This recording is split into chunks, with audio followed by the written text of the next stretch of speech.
Bikin jajanan tradisional enak dan juga gampang. Ini kue putu tapi aku pakein cetakan kue talam, semua bahan lengkapnya aku tulis di kolom caption. Pertama, aku siapin dulu multipan dari Idealef. Ini multipan serbaguna ya, aku kukus kelapanya selama 10 menit lalu sisihkan. Next, aku masukin dulu nih semua bahannya. Lengkapnya aku tulis di kolom caption ya takarannya. Aku kasih pasta pandan, bisa juga kalian ganti pakai jus pandan. Aduk yang rata.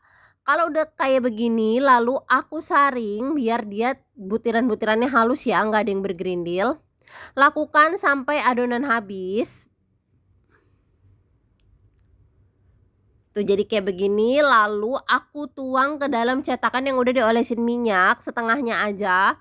Next, tengahnya aku kasih gula merah yang udah disisir, lalu aku kasih lagi adonan yang tadi. Nggak usah dirapetin ya, nggak usah dipadetin, cukup diratain aja atasnya. Lalu kukus selama 35 menit pakai api sedang, pakai multipan dari Idealef lagi ya bun. Kalau udah matang, kita angkat deh. Jadi deh kue putunya ini enak dan gampang banget. Disajiin sama kelapa parutnya biar makin mantep ya. Yuk bikin!